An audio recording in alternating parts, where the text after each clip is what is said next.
Hello, folks. Welcome back yet again to the Bibbs Corner podcast. It's your boy Bibbs, live and in the flesh. If you're watching this on YouTube, I'm here with my man Josh out of North Carolina, repping the Charlotte Hornets. Josh, say what's up to the people.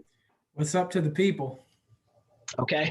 So in this episode, we're going to be doing a 2020-2021 NBA season preview.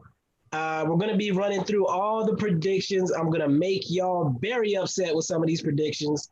Can't wait to get into it. We're going to not waste any time. If you're listening on the podcast, you're missing out. Go check the YouTube, subscribe, and like. As my man Minda Reese would say, gifts, donations, all that. So anyway, so Josh, first of all, thank you for joining me for this season preview. I know we've been doing this for a while. We've got, I think, even going back on the website to 2017. So definitely glad to bring it to the podcast. How are you feeling about your predictions? Oh man, I think I told you a couple minutes ago. I mean, in about 5 or 6 months, these are going to look totally stupid and ridiculous. But I think for what we know right now, I feel pretty good. I feel pretty good about what I'm doing.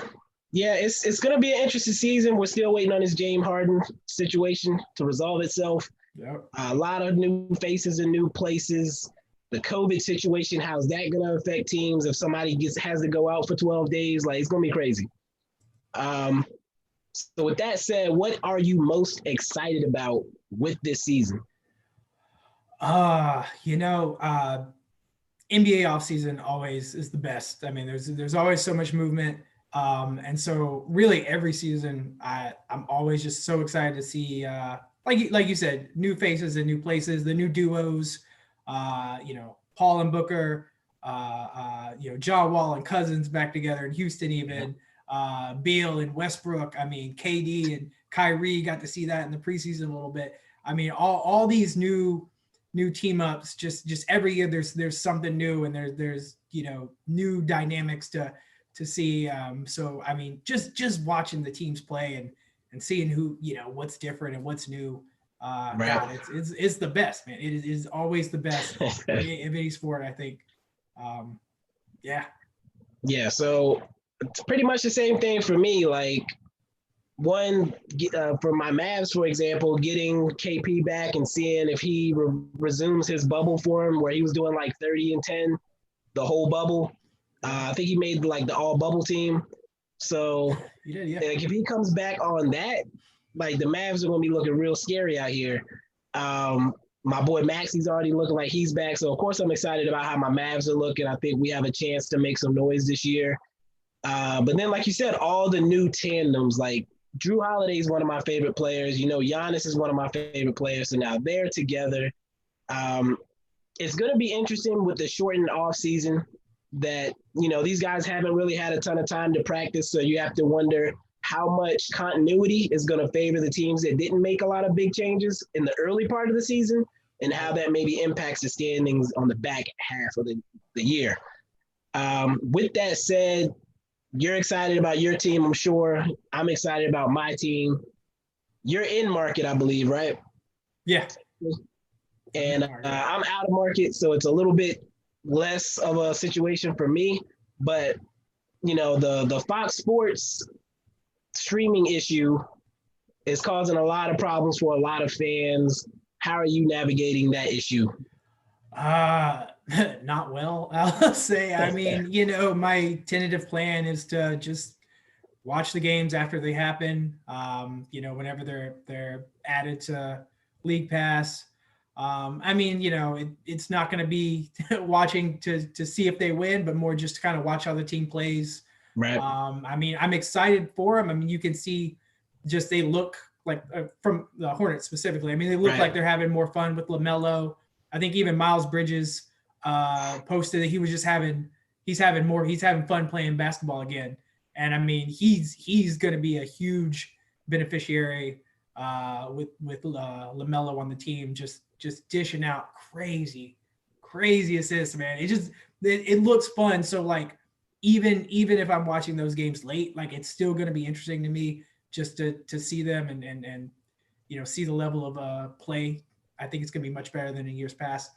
But other than that, I mean, outside of trying to, I don't know, I've looked into changing my VPN, or I don't even know what that means, but I've like looked into how to do it just so I can change my region or something. But I mean, yeah, I think I'm just gonna just try to watch them as they come. I mean, are you able? I actually don't know if you're in market. Are you able to watch away games? I can't watch blacked out as well. Yeah, any games because the local broadcast should have it. Okay. So I can't watch the Hornets either. I'm watching like highlights and stuff. It's really annoying. Like people, non-Hornet appreciators are not going to think that that's a huge deal. But they're the local team, and I have some feelings for them. Like I want them to do well. So it is going to suck not being able to watch them live. Even with League Pass, I think it was kind of the signal was struggling. So I don't know what I'm going to do yet. I haven't made any decisions. I've got a day and a half here to figure that out. Sure. So we'll see. Yeah. So now with all that established, there's only 6, I believe, teams now that are allowing fans into the arena. Limited capacity. I think 25% is the max. And Charlotte is not one of them. I know we usually try to link up for a game. Currently not an option, but if at some point in the season they decide to open it up, how quickly are you trying to get in the arena? Pretty slowly, if I'm being honest. I mean, like I definitely miss that atmosphere. I mean, being there live, and again, just the chance to see them play at all is gonna be nice. But yeah, I'm trying to be a little more tentative in terms of just going in crowds like that and like into the arenas. I mean, don't get me wrong, like I will be very much wanting to do so. In fact, I think you and I had even talked about it. I think after the draft, we had kind of talked about, all right, we need to get a game in before we found out they weren't letting people in. So, I mean, if they do open it up, I would say I'll be having that conversation with you. I'll first have to have that conversation with my wife to see if I can have that conversation with you. But like, I was gonna say, I think you skipped a step. Right? Yeah, it will be a conversation. I mean, what about you? Are you if it's available, are you looking to do it? So my next question was gonna be, is the vaccine a factor for you? Like the availability of the vaccine, like how many people have had it, et cetera, and so forth. If they're dishing that boy out like Stockton, like is that gonna affect, you think, your plans? Probably not this season. I don't know how, and it's more just to do with I don't know how fast it's going to be distributed and whether or not that's going to make a big difference. Right. In terms of who gets it, how many people get it, if those people are at the games. I mean, I still expect 2021 to be, I'll still be pretty hesitant. Kind of punt the season. Kind of, yeah. I mean, but like I said, I still think if they're doing things like, keeping you in clusters, separate rows, right, 6 feet plus 10 feet away from people. I mean, I think there is a safe way to do it. And if it's working in other arenas as well, that would be a big thing, is if, other teams who are doing it, if it's working there, because I'm sure they're going to be trying to track that stuff back. Of course. So, if it's working, and, later after the All-Star break or sometime, they open it up. Like I said, it'd be cool to go, but I'm not rushing. It's funny because I said, I talked a big game about being slow to go back when it came to the movies, and then the same thing for sports arenas. But like that first week, or not even the first week, it was like the second week after Tenet came out, I said, you know what, if I can get in there, like the first movie showing of the day, I know they've done the precautions like for after the last show or whatever. And then like if it's packed, I'll leave. But if it's pretty empty, then I'll stay. I went to see Tenet. I think it was like one other person in the theater. It was like 11 a.m. Got in, got out, didn't get any concessions or anything. And I was like, you know what, this wasn't too bad. So then I went back the next week. I believe I saw New Mutants. Same thing. Went first showing of the day. One other person in there. No concessions. Didn't take the mask off the whole time. So. And then with basketball, it felt like a different thing because there's way more people. But then Warren got some tickets from Frank Martin and was like, hey, you want to go to this game tonight? And I said yes. And I was in the car. I was on the way. And he checked his text message, and they had canceled the game because the other team didn't get their COVID results back. Wow. And it was like I said I wasn't going to do these things, but like, oh, hey, these restrictions sound legit. It's hard to say no. Yeah. I mean, and look, yeah, I don't want to say we've been deprived of basketball. I mean, it's just a sport, but it's something, that level of normalcy, something that's just been in our lives. I don't know, right. you want to get back to it as quick as possible. You want to feel like things are good, and it's easy to sort of like forget what's happening outside of your small bubble. And when the opportunity is there, man, like I'm going to be ready for it, to get back to it. But yeah, I mean, I'm personally fine taking it slow, easing back into things, but yeah. And so I'll talk a big game again. Yeah. I can't see myself walking into an arena that large. I think the fact that it's a bit harder, it's like an hour and a half to get to Charlotte, or if I were to like fly to Texas to go to a Mavs game, like that's a bit more work than driving 15 minutes down the street to a South Carolina game. So, we'll see. I have to wait to see how people react. I know we're not in the best area as far as mentality when it comes to this thing. So it's less about being concerned about what I'm doing. I'm concerned about what the next man's doing and if he's going to put us at risk. Yeah, exactly. So we have talked about other things for long enough. For the podcast listeners not watching on video, this is where you'll get an ad break. For those on the YouTube, we're going to keep it rolling. Let's jump straight in, man. We're going to go conference standings. We're going to give our top 10. I'm going to let you go first. Just give your number one seed in the East and your reasoning. All right. Number one seed in the East. I'm going the Milwaukee Bucks. Giannis, MVP. They added Drew Holiday. I think the team is better. I think he's the best player in that conference at this point. Other guys coming off injuries, could have bigger seasons. I don't know, but I think Giannis is the best player. I think Bucks are the best team. That's my number one in the East. Okay, and I have the same number one in the East. Like you said, Giannis is the best player in the league. Don't care. Debate your mother. They got Drew, who's a much better player than Bledsoe. Don't care what your advanced analytics say. The Bryn Forbes pickup, I think, is sneaky good. And I expect DiVincenzo to take a huge step forward. I think people are sleeping on his potential to be one of those guys that does the little things that make a difference throughout the course of the game. I'm really excited for this Bucks season. I think the contract situation being out of the way is huge for Giannis as well. So it's not like hanging over his head all year. And I think one of the issues they had in the playoffs last year was with nobody really being able to create besides Giannis. And I think that Drew, he's very slept on in his ability to make things happen, get to the hole, and then diamond off to Giannis if somebody crashes on him. Like, I think that if they start running some pick and roll, which they don't do enough of, that's going to be a dangerous tandem. So I'll go first on the number 2 seed. I have the Brooklyn Nets sneaking up, stealing that number 2 seed. This was a tough call for me because Kyrie's coming off multiple injuries. He's struggled to stay healthy throughout his career. Durant's coming off a major injury. But that team made the playoffs last year without either of them. And if they're even healthy for a good portion of the season, you add that on top of LeVert, Dinwiddie. They have depth, ridiculous depth. And I think that's going to be huge this season. Whether you have injuries, a COVID situation, whatever the case may be, having that depth is going to help you to win some of those extra little games that maybe could go the other way when you're dealing with those issues. So I had to go with the Nets at 2.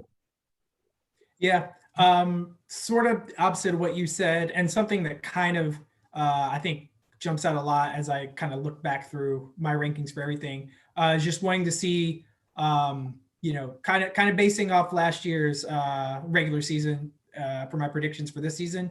So I don't have the Nets that high just because I want to see how KD and Kyrie look coming back from injury. So I have the Raptors at number 2. I know I'm probably a little higher on them than other people, but I think Fred VanVleet, I think locking him up was smart. I think Siakam maybe takes another step. I think, Malachi Flynn, the rookie they got, looks like he could be a contributor. I don't think he's going to push them over the edge, but I think that team has played, a lot of those guys have played together for a while now. I think Nick Nurse is top coach in the league. I think they're in sync. I don't know if they necessarily make a deep playoff run, but I think regular season, that team knows how to play together. That team has won a lot in the past couple of years, and I think they could. They could be a 2 seed. I slept on them last year, and I went back to sleep this year. Yeah, that's fair. Who do you have as your 3? I got the Nets at 3, so I couldn't drop them too far. I mean, for all the reasons you said, it was a playoff team last year. KD and Kyrie, they look good in the preseason. They look like they're going to play well off each other. If they're healthy for 60% of it, and that team has depth, which is crazy to me that they managed to get those guys and they still have depth. It's a good team. On paper, it might be the best team in the East, even over the Bucks, but I just got to see those guys are coming off big injuries. Weirdly, there's still whether or not they make a trade for Harden or not. I didn't factor that into my decision at all. Okay. But I think that team is such a wild card. But I like him at 3. Okay. So my 3 is the Celtics. And same thing you kind of said about the Raptors, the continuity, the coach. And I think that's going to be big for them. I think they're also kind of a deep team. They got Tristan Thompson to help with some front court depth, which they've lacked historically. And that helps make them more versatile. They can play with their lineups a little bit more. Tatum, I think, is going to take another step forward. Brown as well. And, I think it's going to be Jeff Teague could be a slept-on bench addition as a backup point guard. So I think they stay pretty much steady where they've been for these past couple of years. I think they hold down that 3 seed. After my 3 seed is where things start to get crazy weird. And judge me all y'all want. My 4 seed is the Philadelphia 76ers. I like the team. I did not factor the Harden trade situation into this either. I like them adding Seth and kind of moving some pieces around. I think that Doc Rivers is going to be good for this team as a defensive-minded coach with a team that can be really, really, really good on defense. And they're going to find – I know Seth struggled in the preseason, but they're going to find ways to get him shots. Ben Simmons, I expect to take a step forward. I think that they're a team that has always been there, and I think that it's hard for me to push them past 4 in this situation. All right. I'm not going to need to talk too much about my next 2 teams. Clearly, number 4, I have Boston. All the stuff you talked about. I mean, I think they have emerging star players who are just going to get better. I think they have some depth. I think Tristan Thompson on the interior was a huge, huge get. Brad Stevens coaching. Kemba's, when Kemba comes back and he's healthy, Celtics going to be, top 4 team easily, I think. 5, I have Philadelphia. Again, all the stuff you said. I think Sixers got better adding Seth on the wing there. I think that opens up the floor more for Simmons, which he needs. Doc Rivers, I think, is going to help that team out coaching wise, and really just getting like Simmons and Embiid to get back to they play very well together when the team is set up correctly, which I think looks like it is more than it has been the past couple of years. I think they could be higher too than 5. Like I would not be surprised if they come out and have the type of run that a lot of people kind of predicted they'd have last year. I think it's gonna be the year. So that's my And 5. they have a lot of that continuity too. So Exactly. They've been together for a while, a lot of those guys. and those are your 5, right? That's my top 5, yeah. All right. So my 5th, the Washington Wizards. Wow. I think Wow. adding Westbrook, I think they finished 9th last year, if I'm not mistaken, with no John Wall.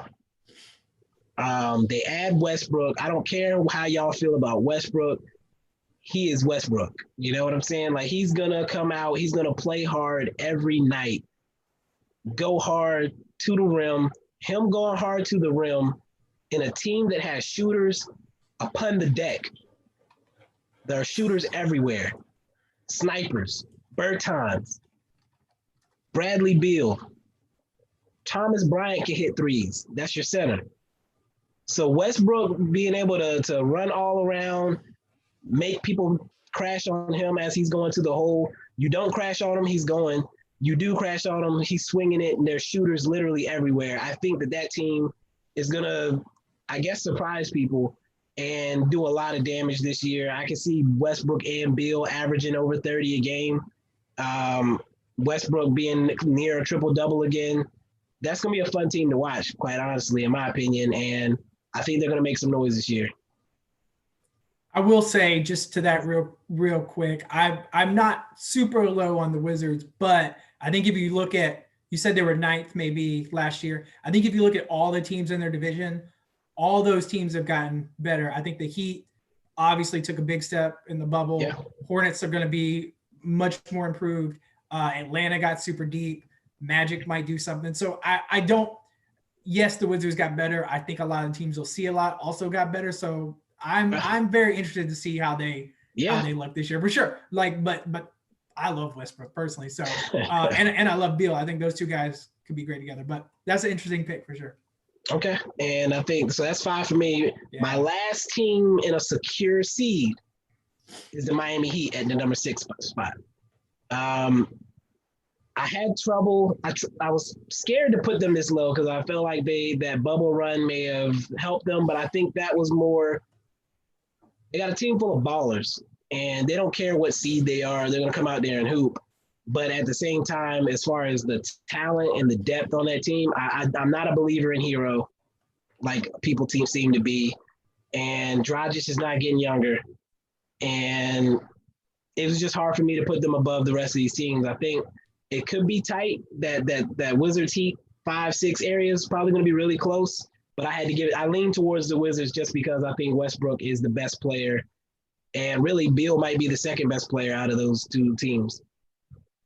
Yeah, so I just noticed too when my top 6 is not in your top 6, and but yeah, my number 6, same thing, is the Heat. I wanted to go higher just because of where they finished last year, but again, that was a run that was just gritty, and those guys played when it counted. Can they maintain that through the whole season? How many games are it? 72 games? 72, yeah. 72. So, a lot of those guys are still very young too, so they're just going to have to show more consistency. But I still think they're a very good team. I think Jimmy Butler is a great leader for that team. Duncan Robinson's lethal. Bam was an all-star last year. It's a good team, but I think 6 is I like them at 6. Okay. Who you got at 7? Okay, at 7, I've got – and I'm regretting it as I'm going to say it to you. I don't know. I got the Pacers at 7. Okay. I like that. I like that team on paper. I think if Oladipo is, can be happy. I don't know where he stands. Right. He was unhappy. Now he's happy to be there. I think if he just, plays like he's capable of, he's a pretty good one option. Right. TJ Warren had some, wasn't he all bubble team? Yeah. Right. He had a huge time in the bubble. I mean, Domantas Sabonis, I think, is somehow very underrated, even though he was an all-star last year. Miles Turner, I actually don't know a lot of trade rumors around him. Yeah. Now that I think about it, Oladipo and Turner could make sense for a Harden trade. I don't know. But I mean, I think that team has a lot of good pieces. So yeah, I mean, I'll put them about 7. Okay. My 7th seed is the Raptors. I think that losing the veteran leadership of Gasol and Ibaka is going to have a bigger impact than maybe a lot realize. Lowry, again, another guy that's not getting any younger. Van Vliet is definitely going to step up in his role, but I think that they have a lot of young guys that are having a much bigger roles and are going to be keyed on more than they've been in years past. We saw how that affected Siakam in the bubble playoffs. So I think they're still a good team. I just think they're going to lose a lot of close games, I think. And then my 8th seed is your Pacers. Same thing. I think they have a lot of depth. I think they're another team that's easy to overlook in the playoffs. And the Oladipo, Miles Turner situations are kind of shaky for me. But Oladipo's looked good in the preseason as far as health.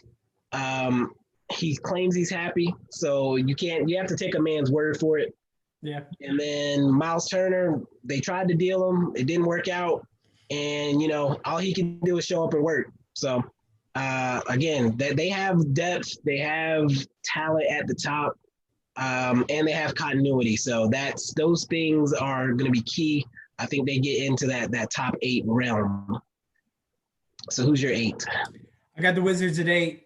Again, all the reasons you said. I think that team is built nicely for like a Westbrook-led team. A lot of shooters. Like I said, I like Westbrook. I think he needs to change his game slightly. I think he's going to have to just as he gets older. I think I expect him to. I expect him to. I think so too. I mean, he's a guy that likes sharing the ball at times. Like he makes some great passes. He likes to take over a lot. But I mean, I think he's got Bradley Beal there, who can also take over games. So I think if he doesn't try to necessarily be the guy he was in his MVP season, I mean they've got a great team that works with his skill set. So got Wizards at 8. At 9, I've got the Hawks. I think maybe a little high. I don't know. I think Trae Young, again, he's only going to get better. They got super deep. For in kind of an odd way. I mean, there's a lot of front court depth, but I mean, I think having a guy like Gallinari just coming off the bench is huge. But Hunter and Huerter, how do you say his name? Yeah, we'll roll with it. Cam Reddish. I mean, they've got a lot of young guys that are going to get better. John Collins, I like John Collins a lot in the front court. Just a lot of pieces, and if they can figure out how to use them all well together with Trae Young leading them, and if he takes a step forward, which I fully expect him to do, okay, I think they'll be competitive.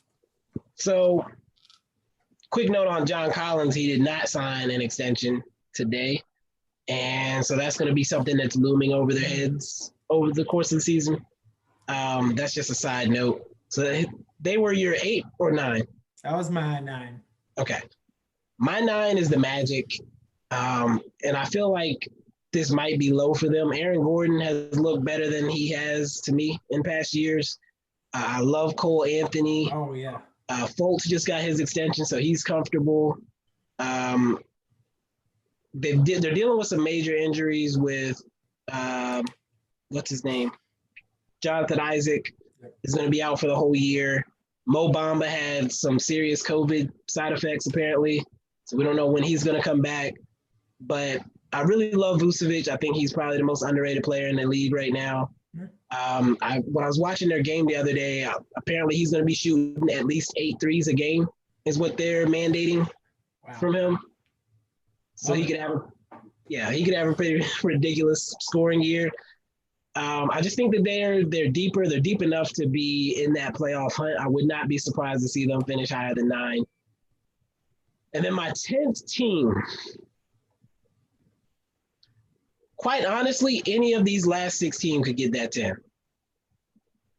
Yeah. I didn't go, I'm glad we're not doing all the way through 15 because I would not know who to pick. I went out on a limb with this one. You know what? No, I'm going to stick with it. I'm not going to change it. Say it, man. Cavaliers. Oh, I don't like that at all. No, I'm just kidding. I was kidding. That's a surprise, though. I think a lot of guys are going to do more than is expected of them. The problem with all these other teams is young guard play. Every single one has young guards. Yeah. No matter which way you slice it. The Hawks, you can say Rondo's there as a vet, but it's not the playoffs, so ain't no telling what Rondo's going to be doing. True. I had to give it to the Cavaliers just because I think as far as the top talent with veteran leadership, I had to give it to the Cavs. Currently, if Love is healthy and Drummond is healthy, those guys leading the pack, catching all those rebounds from those young guys' bricks. I'm a real believer in Kevin Porter Jr., and he just had the scare of his life. I hope it wakes him up. Yeah. Garland's look pretty good. Sexton, I think, can take a step.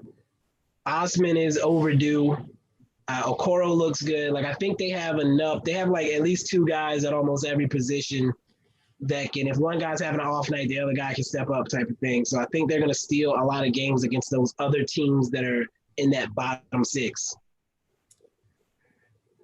Yeah, I will say, yeah, you've brought me a little more onto the Cavaliers side. Again, though, you know, it's like I think when your two best players are in the front court, I don't necessarily like that in terms of being a high-ranking team nowadays. Right. But I do agree if that backcourt, if Sexton and Garland, you know, take steps. I mean, they could absolutely be competitive, which we were talking about before we started this. The East is actually much more competitive than it has been in years past. But at 10, I've got the Magic. All the reasons you said. I mean, I think Vucevic is definitely very underrated. I think Fultz could possibly have like a most improved player type of season, which would be very exciting. We'll get to that later. Yeah, no, but just enjoy. I'm glad he got his extension. I think he absolutely has talent. He's finding, you know, you can see in the past couple of years, he just got much more comfortable, starting to, you know, get back to kind of the player he's expected to be. Cole Anthony, I think it's going to be a great backup there. 48. It's a good team. So yeah, I think I'll put them at 10. But like you said, after that, I mean, any of these teams, you know, could compete for those play-in spots. Yeah. We only had one team different, and it was those bottom two teams, the Hawks and the Cavaliers. So I like that we're pretty much on the same page there. I was surprised by that. Yeah. So quickly run down your Eastern standings just for continuity purposes. Yeah, I got Bucks, Raptors, Nets, Celtics, 76ers, Heat at 6, and then the 4 teams that would be playing for the last 2 playoff spots would be Pacers, Wizards, Hawks, and Magic. And then for me, Bucks 1, Nets 2, Celtics 3, 76ers at 4. Those are home seeds. Wizards and Heat 5, 6. And then the play-in games, Raptors, Pacers, Magic, and the Cavs. All right. Transition to the Western Conference. And do you want to keep the same format, or you want to switch it up to move it along quicker? You want to do 2 or 3 at a time? Let's do 2 at a time. Okay. I'll go first on this one since you went first last time. Go for it. My top 2. Nuggets at 1, Lakers at 2. Okay. I think the Nuggets are a way deeper team. I think they're already having issues with who to start between Michael Porter Jr., Gary Harris, and Will Barton. Like, those 3 are already fighting for minutes. Bobo's going to get more minutes. Porter Jr. is going to get more minutes. They already have 2 guys that are all-star caliber players, and Murray and Jokic. Gary Harris is healthy. They scare me as like they just the amount of weird lineups they can throw out at you. Like, they can play Bol at the 2 if they want. Yeah. With his skill set. That team, I just feel like they have so much roster versatility, so much depth, and they have the continuity. They lost Jerry and Grant, but you lose Jerry and Grant and you play Porter Jr. and Bol more. I mean, I love Grant, but I'm not sure how much of a dent that's making in their ability to win games. So I'm excited for the Nuggets. Lakers, I mean, they're the Lakers. They still have 2 of the best top 5 players in the NBA right now. No matter who you are, you can't debate that. They got Schroeder, who I think was a sneaky good pickup. And then Kuzma got his contract, so he's not going to be pressing. Yeah. Did they get Gasol? Yeah. Yeah. They got Gasol, so they lose Dwight Howard, but they still have that front court versatility. If they need a big body to bang, they can throw Gasol in there. He's a better passer anyway. So again, the Lakers are the Lakers. Yeah.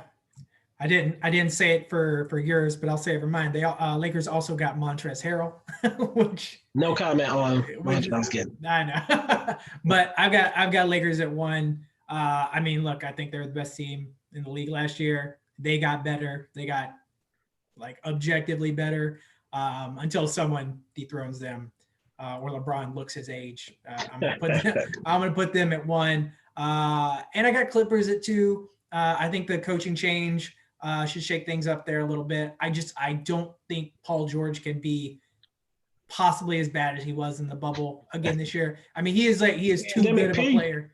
He's just too good of a player. You know, I think he made a lot of excuses for why he played bad, and you know we can just putting those aside. I think he comes back. I think he becomes more the player he was expected to be, that Kawhi was expecting to have with him. You know, they also started airing some stuff out about guys just not being happy with him and Kawhi getting preferential treatment. So hopefully that locker room, you know, gets a little more bonded, and we can see them make a deep run to hopefully meet up with the Lakers or one of those other big teams. You know, kind of like we were hoping to see last year. But, you know, we'll see. My number 3 is the Nuggets.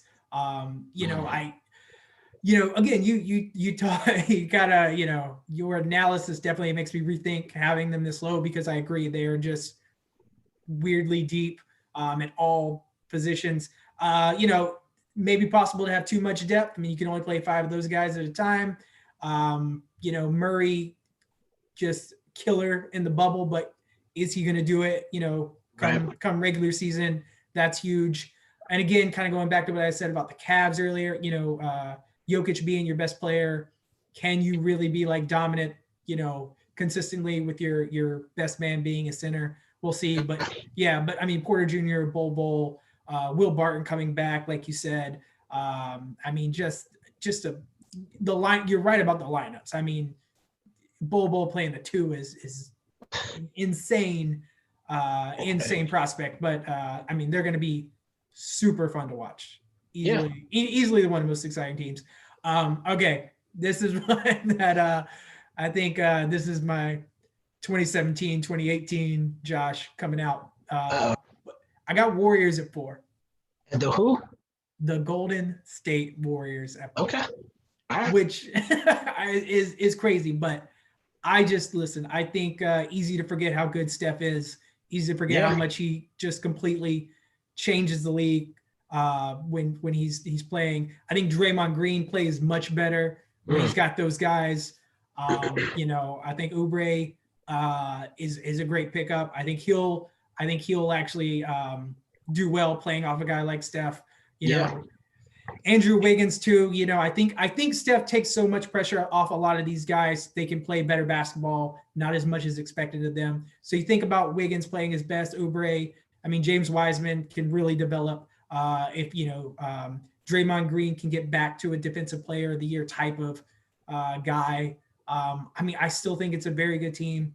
I don't think they're winning at all without Clay, but I think Steph just is the type of player that can, you know, completely take over, you know, score 30 a game. And I mean, I still think they have Kerr. I still think they have a lot of the pieces, you know, Eric Pascal, great season last year. You know, I think he's going to get better. I think they've got a lot of pieces. And yeah, I mean, I just trying not to forget how good Steph is at his best. And I think if he is that, I think they could surprise people. Okay. And this is where I start to make people upset on the podcast. My 3 seed is the Utah Jazz. Wow. Whole lot of Jazz in there. Donovan and Gobert signed their contracts. They're fat off the hog right now. Both of them, I think, got a taste of how special they can be in the bubble. I think that Donovan is going to take a huge step forward as far as his consistency this year. I think that They have Conley now. Usually, when a team gets a point guard like that, that first year in, they kind of struggle to find how they fit. But now that you're coming into year 2, I think Conley's going to fit better. Clarkson off the bench as a bucket getter. Derek Favors adds depth to the front court behind Gobert. People forget that what the Jazz did in the bubble without their second leading scorer and Bogdanovich is coming back. He was averaging 20 points a game. They didn't have him when they pushed the Nuggets to 7 in the bubble. So him coming back and just their system is going to run smoother this year. I think that by even adding Favors, he knows their system. So if they're going to run seamlessly. So again, that continuity, I think, plays a role here. And I think people sleep on the Jazz. I feel like this is a year they have to make a statement. And my 4 seed is in a similar position. The Portland Trailblazers. More depth, probably the best team that Dame has had since he's been the man in Portland. I actually had the Blazers as my 3 seed last year before the entire team went to the IR. I think that Covington's going to be huge for them. I think that their front court depth, I know this is not the age of the big man, but just being able to have that much versatility in the front court to match up with whatever team. You got a big body in Nurkic. You got an athletic guy in Collins who can shoot. You have just an athlete, period, in Giles. You got a guy that just can get buckets for you in his Cantor. You still got Melo there to come get buckets for you off the bench. Gary Trent was huge in the bubble. I feel like he's going to take a step forward. Anthony Simons, they just have a really, really deep team. Again, you have the continuity with the only real new pieces playing a big role being Covington. Cantor knows the system. He was there when they went to the Western Conference Finals a couple years ago. I think that's going to be huge. And it was tough putting them at 4 because I have goals for this team to be in the top 4. I think that 3 through 6 in the West is going to be close. Agreed. So getting to 5 and 6, and you might notice some names have not been said that have been said on your side. I just think the West is going to be this tough this year. For sure. I have the Mavs coming in at 5. Okay. I think Porzingis is healthier than we probably realize. Again, I expect him to get back to his pre-bubble form. I like the rotations the Mavs can throw out. Again, you get that front court versatility with Porzingis playing the 5 primarily. Maxi Cleaver's shot is back. Josh Richardson shot 70% from 3 in the preseason. Obviously, he's not going to do that in the regular season, but questions about whether or not we're going to have a huge fall off between him and Seth are completely dumb. I can't believe that's even a thing. Right. Seth holds the ball because he doesn't want to miss a shot. Richardson is pulling if he's wide open. Tim Hardaway Jr. seems to have carried over his success shooting from last year. We got some toughness between Richardson and James Johnson. I'm just really excited about the team. Again, I'm putting them at the 5, but that 3 through 6 is pretty much like a toss-up in my opinion. It's probably going to be separated by 2 games. My 6th seed then is the Clippers. I do think Harold leaving hurts them. I do think that the turmoil within the locker room and the rumors and Patrick Beverly not being a quality basketball player and them not resolving their point guard situation is going to hold them back as well. I don't know if I can't give Ty Lue credit for anything he's done as a head coach based on the situations. So I'm not sure how to feel about him as a general leading that team. Again, that 3 through 6 is going to be a toss-up. I just think they're going to lose enough of those close games to drop them down to the 6. All totally fair points. So where am I? I'm on 5, right? Yep. Yeah. All right. My 5 are the Blazers. Agreed. Very deep team, probably the best team Dame's had. I still think he's obviously the engine that keeps that thing running, but he needs those pieces around him for them to win. I think Cantor coming back, knowing the system is big. You just get a guy that can fit right in pretty easily. And Covington, big get. Melo being willing to come off the bench is huge. I'm excited he's finally embracing that role. I think it's a good team. I think Dame, just one of the best players in the league. Absolutely love watching him play. I want him to make one of those like epic runs, and I think it could happen this year. But like you said, that middle, that 3 through 6, 3 through 8 in the West, man. I mean, it can be so close, which is exciting. It's going to make the season more interesting, I think. Right. 6, I got the Mavericks. I think Luka is very, very close to being the best player in the entire league. He just knows how to make players better. He gets buckets, gets rebounds. He helps other guys on the team. I mean, I don't have to tell you or any of the people watching or listening to this how good he is. But I think if KP comes back, he's healthy. I agree. I think in the last time I was on the podcast with you, I mentioned I think the Seth for Josh Richardson trade helped both Philadelphia and it helps Dallas. I think Josh Richardson just does a little more than Seth. Maybe he's not as elite a shooter, but he does a lot of the other things. And I think he can get his own shot a little better as well. I like the Mavericks at 6. Again, now here we go where it gets, tricky. 7, I am taking a leap and I'm saying the Suns. Look, what Chris Paul did with the Thunder, he now has Devin Booker, DeAndre Ayton to do that with. They've got guys on the perimeter that can defend like Bridges. I think what he can do with those type of guys really push them to another level. Yeah. I don't know. I feel good about the Suns. I'm excited to see Booker take a big step. I think Ayton's going to take a big step as well. So I'm going to put Suns at 7, and then I'm going to put Jazz at 8.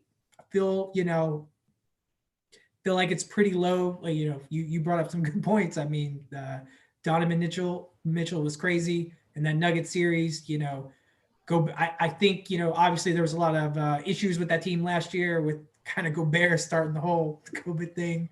It seems like a lot of that's in the past. He got paid. I think he's happier now. I think that team should gel. Like you said, just they got Favors back, a guy that has been there before. Conley should keep getting better. He wasn't great last year, but he's very good. I think again, just kind of goes back. A lot of this has been just having depth. And guys taking those steps that they should take. And I absolutely agree. Jazz can be way higher than 8. But just kind of this is how it played out for me as I looked through it. So yeah, they stick to it, man. The West is crazy. Like anything is possible. Yeah. All right. So that's your through 8, right? Yeah. My 7 is the Warriors. Like you said about Steph, out of sight, out of mind. I don't remember what watching him play basketball looks like, to be honest. I do expect him to come out and get buckets. I feel like there's a lot of new pieces around him. I'm not sure how they're going to come together necessarily, or how long it's going to take, or how much it's going to matter, really, because, again, you have Steph there. He's a special player. Sure. I do really like Oubre. I do really like Wiseman. I just don't know how much you can trust him. And I'm definitely not sure what to think about Wiggins. So right. I'll probably watch them early in the season to kind of get a gauge on how I feel about them. But the way they started last year made me feel comfortable keeping them down at 7, because I didn't think they got off to a great start last year. That's fair. And then my 8 is your Suns. I do think CP3 is going to have an impact on that team. I do think Booker's going to take a step forward with an actual floor general beside him. No disrespect to Rubio, but CP3 just does a little bit more in that regard. I do think Ayton is probably slept on because of how much time he missed last year with the suspension. I do also think he'll take a huge step forward with CP3 there, throwing him lobs. And again, they have shooters everywhere as well. So excited about that team. McCall Bridges should be impactful on defense, guarding other teams' wings. So again, I like them locking down that 8 seed. These next two were the toughest for me. My 9 seed is the Rockets. And I did kind of factor the Harden situation into this a little bit. I don't know. I expect him to get traded at some point. I don't know when. It's hard for me to also accept that John Wall is going to be able to make it through the whole season. So even if Harden doesn't get traded for whatever reason, I don't know if they're going to have the depth that it looks like they have right now. Cousins, same thing. I don't know how much he's going to be able to play and stay healthy.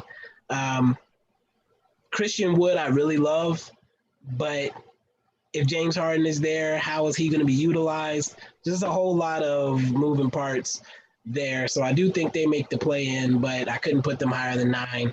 And then my 10 seed is the Pelicans. I think Zion, I believe is how it's supposed to be pronounced. I keep forgetting. Zion is healthy, and Brandon Ingram continues to grow. I wanted to put them higher, but I couldn't. I just think they have a lot of young talent, and Steven Adams being there is a slept-on addition, but it's going to be curious how they have a lot of depth in weird areas. It's going to be interesting to see how they use the roster and mix it up. I feel like Ingram's the only real wing they have off the top of my head. Yeah, I can't put the whole roster in my head right now as possible. Right. So those are my 10. Okay. Who are your last couple? Yeah, I'll say I don't have the Rockets in here. I'm basically the assumption is it seems like Harden's almost definitely going to be traded. Okay. They're likely, I don't know what kind of stars they're getting back. Cousins and Wall are, as excited as I am to see them play, they're both coming off of multi-year injuries. Right. If Christian Wood's your best guy, I just don't think that's a competitive enough team. Yeah. Like we said, this West is deep. So I might end up eating those words, but for now, I don't. If it's too much unpredictability there. Absolutely, but we'll see. I still think it'll be a fun team. But I've got Pelicans at 9, Grizzlies at 10. Actually, okay. Pelicans, like you said, I think Zion getting a whole year of him is going to be exciting. Brandon Ingram, I mean, he took a huge leap last year. I think they have another guy that might be a most improved type player this year, Lonzo. I'm actually excited for Lonzo to take a step forward, man. JJ Redick, JJ Redick, there you go. But was saying he's just telling him to not pass up shots. I think Lonzo, weird looking shot, but I think he made a lot in college. I think he can do it again if he's more confident. And Grizzlies, John Morant, I think just going to be have a big season. I don't know. I think he's just going to carry that team on his back.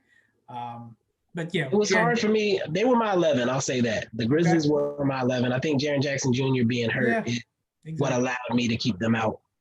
It's fair. I just think Ja just looks so good, man. I haven't seen him carrying that team a la Allen Iverson type thing. Not to the finals, but just a little bit of bias to the 10 spot. Just a little bit of South Carolina bias. So I smell it in the air. Yeah. I got both. That's fair. All right. Eastern All-Stars, or do you want to do the playoffs first? Let's do the All-Stars. Okay. Yeah, and we can. I'll go through these a little bit quicker for sure. So my starters on the East, and I guarantee I'm gonna have missed somebody. My starters gonna be Kyrie, Ben Simmons, KD, Giannis, and Embiid. My reserves are gonna be Jimmy Butler, Russell Westbrook, Bradley Beal, Jason Tatum, Pascal Siakam, Kyle Lowry, and Trae Young. Wow, the Lowry is the surprise there. You think is he starting this year? Oh, you know what? I thought he was. Are they going to start? I have no idea. I really don't know. I mean, that pick was absolutely made with the presumption that he was going to be starting.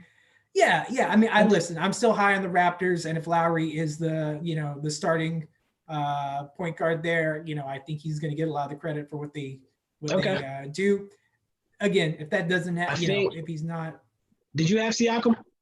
I had Siakam, and we did alternates as well. I've got Van Vliet as one of my alternates, along with Bam, Sabonis, and then kind of cheated. I did like a Middleton / Drew Holiday. You know, maybe one of those guys gets probably Middleton. I went a little bit more committal with mine. All right. So pretty much had the same guys. Giannis, Middleton, Beal, Kyrie, Durant. I didn't do starters and bench. Oh, okay. I was like, that's a weird five. So Giannis, Middleton, Beal, Kyrie, Durant from my top teams.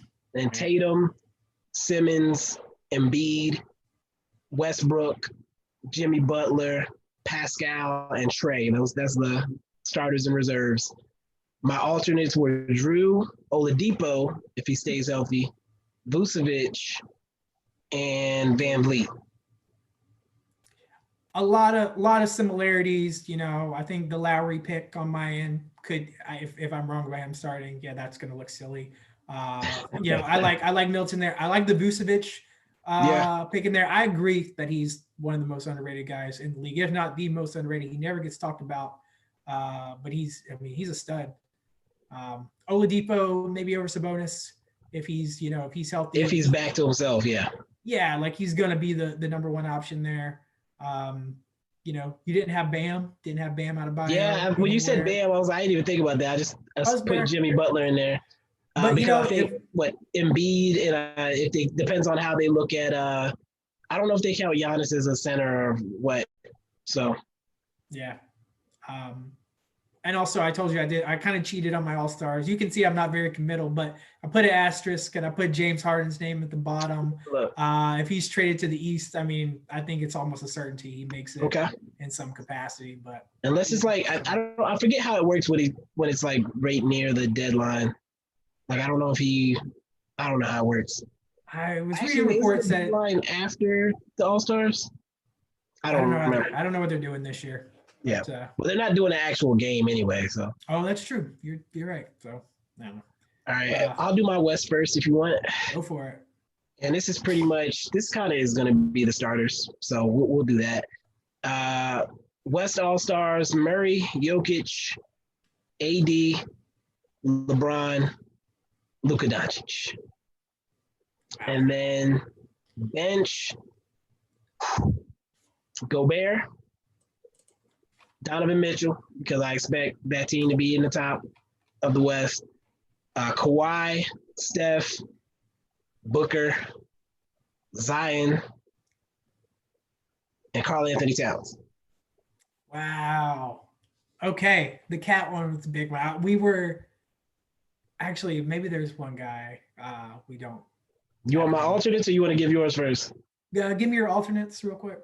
Porzingis, PG, CP3, and Ingram. Okay. A lot of similarities. Making edits over there? No. I just had a misspelling. Okay. So my starters are Steph, because again, I think Warriors are going to be, and look, he's going to get voted, right? Yeah. So it's a voting for the starters. True. I hate that. That's why I don't like that as much either, but it is what it is. So Steph and Luka, LeBron, AD, and then Jokic as the starters.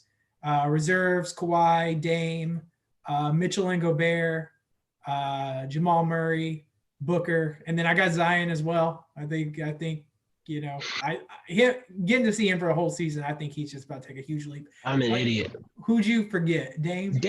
I left Dame out. I leave Dame out. It's kind of hard to go through and look at these teams. Guys, swap Dame and Booker. Take Booker out. Shoot. Yeah. Put him in an alternate. So so then I think you didn't have Steph, right? I had Steph. He's there. Try to think if you had Cat, who do I have that you? Oh, Dame, I guess. Yeah. Yeah. Is he the only one we had different? Did you have Gobert? I got Gobert and Mitchell. I got Jamal Murray and Booker and Zion, and then my alternates are Chris Paul, Paul George, Brandon Ingram, and then I got John Morant. Again, I just think he's okay. So you're John Porzingis. Yeah, and then I got an asterisk, and I got James Harden.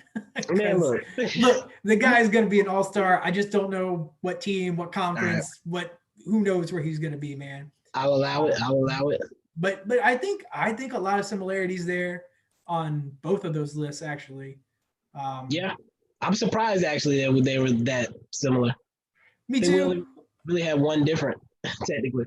Yeah, but and looking at the reserves too, for either the reserves, any of those guys could be on the list. I mean, it's deep. Like I didn't include Cat just because I don't think they're gonna be good. The Wolves are gonna be that good.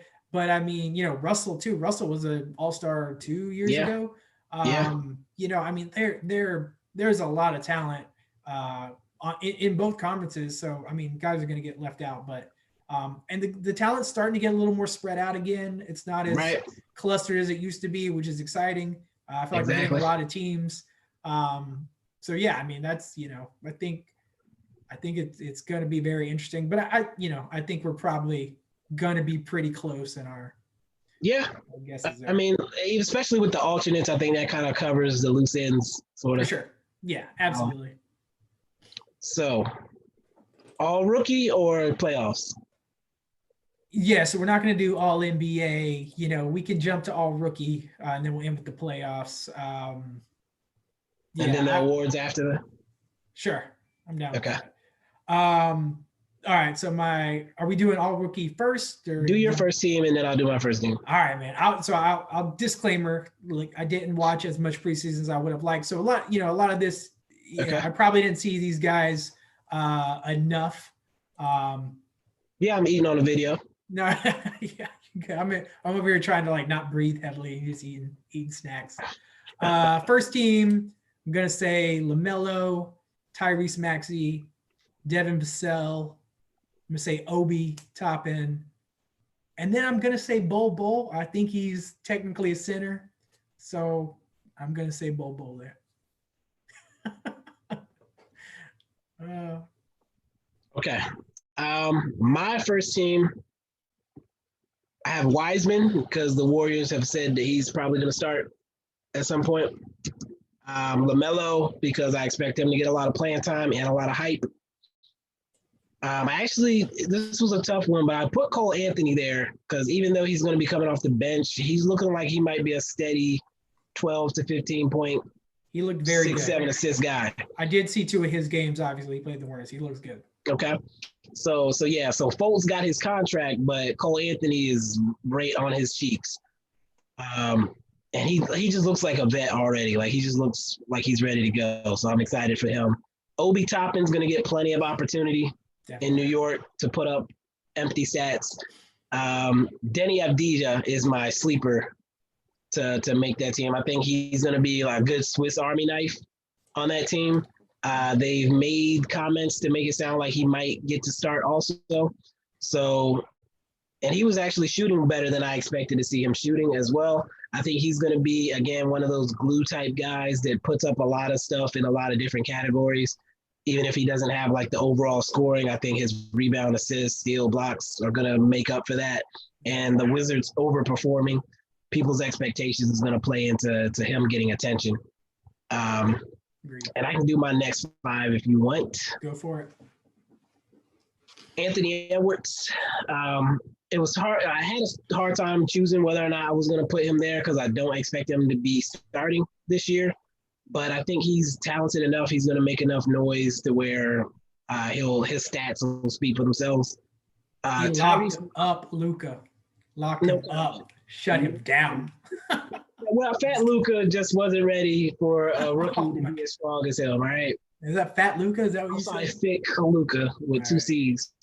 Thick Luka wasn't ready for a rookie to be as strong as him. Halliburton, I think, is a sleeper. I think he's going to make a lot of noise. I think they penciled him in as a starter beside Fox. Just his IQ, he's not going to make a lot of mistakes. He's probably going to shoot a high percentage, get a lot of steals, easy buckets. He's going to make that Kings team look better than maybe they should. Killian Hayes, I put there just because I think he's going to have a lot of opportunity as well up in Detroit. And I love that Derrick Rose has embraced that mentor role with him. Josh Green is my homer pick. It looks like he's going to be getting regular rotation minutes. I like what I see from him. I think he's going to be a guy that can get 10 to 12 a night as well, and he's going to have a lot of highlights dunking on people. So I'm excited about that. And then finally, Bobo is my fifth. I'm not 100% sure what his role is in Denver or how they're going to use him. But again, you have hype. You're going to be on a good team. You're going to put up some weird numbers. Probably going to get a good shot at getting voted in. Yeah, that's a big part of it for sure. So yeah, my second team or my next five, going to say Edwards. I mean, he's going to have as much attention as anybody. He's the number one overall pick. So I think he'll play well enough to make second team. Cole Anthony, I think he's going to be one of those guys that was just a huge steal. Not people are going to be really unsure why he fell as far as he did. But yeah, I think it's positionless basketball now. He can play alongside Bolts. So yeah, I mean, he looked like you said, he looked like he's been there already. He looked like a pro. Did Patrick Williams, possibly. I mean, he had a pretty good preseason. Again, didn't watch a lot of it. So a lot of more when I'm going off for some highlights and just looking at some numbers on paper. But it seems like he was pretty productive. I got a Coro. He looked good as well. Kind of what you mentioned with Cleveland earlier. I think there's just gonna be opportunities for a lot of those guys to play. And then I got Wiseman. And some of my alts were, Denny in Washington. I think he's good, like you said. I think he's going to play well off those guys. And if he just hits the shots he's supposed to hit, I think he'll have a big season. Halliburton, for sure, is another guy. Who are some of your... You did two alts on that one? I mean, I had a couple other names I put down. Malachi Flynn. Okay, yeah, you mentioned him earlier. I did mention him. Again, I saw them play, so I paid a little more attention. I haven't seen him personally. He looks good. I mean, he doesn't look super impressive when you just see him, but when he's playing, I mean, he's scrappy. He does a lot of things. He fits the system there. He very much does. Yeah, exactly. He's just the right type of guy for that team. Similar like Peyton Pritchard in Boston. Okay. Did you watch Boston play? No. He's just another guy that just doesn't look like he could go out there and I mean, he's not exactly locking guys down, but he's just all over the place. He's all over the ball. I mean, he makes plays. He, as small as he is, he's still driving to the basket and getting buckets. I mean, he's on a good team where, not going to have a lot of pressure on him. So I think he could just kind of surprise people and be a guy that, very much a role player, but just, does well in his role there. Okay. So who are some of the other guys you got? So my alternates were two of your guys you had on the second team, Okoro and Williams. Yeah. Bad teams, so plenty of opportunity probably for both of those guys. Emmanuel Quickly. Yeah. In New York, apparently is getting some hype as a maybe starting or at least backup point guard. I liked him in college. And again, that team is going to not be great. So again, opportunities there. And there's a big competition. Frank Ntilikina and Dennis Smith are fighting for their NBA lives at point guard. So I don't think he's going to back down from that competition. When he gets his opportunities, he's going to have to take the most of them. And my sleeper, Pokachevsky. Okay. That Thunder team is so ugly, man. I feel like he's going to get minutes. And he's weird enough that people might just vote him in if he does enough. He's the next unicorn, right? That's what they're saying he could be. Yeah, but I agree. I mean, he's just the type of guy that team, there's so much opportunity because it's really, I mean, there's only one, star caliber player there right now. So any of those other guys has nothing but opportunity to step up. So maybe he does. We'll see. All right. You said you want to do the playoffs next, right? I'm fine with that. All right, let me slide my info down. All right, so the way we'll do it is we won't go like series by series. We'll just do any notable first round result you have. So if we need to run back to what your matchups were before you give the notable result, go ahead and do that. I mean, my only notable result is actually how the matchup ends up playing. Huh? You jump into the end on the playoffs? No, I was just gonna say I actually have I believe my 10 seed. Yeah, I've got my 10 seed in the East. Basically, making it into the playoffs as the 8. Okay. Who's the 10 seed? So that was the Magic. You have them beating. So they would be beating the number. Who would they play? The number 7? Yeah. Yeah, so they'd be beating the Pacers. Okay, I can see that. Yeah. So that's the only thing I'd really call notable there. I have something similar in my play-in as well. What's that? Actually, it's the same. It's the same teams. Right. I have the Magic and Pacers as my 9-10, or not 9-10, my 8-9, and I have the Magic beating the Pacers, the 9 beating the 8. Okay. So that was my only notable play-in result as well. Okay.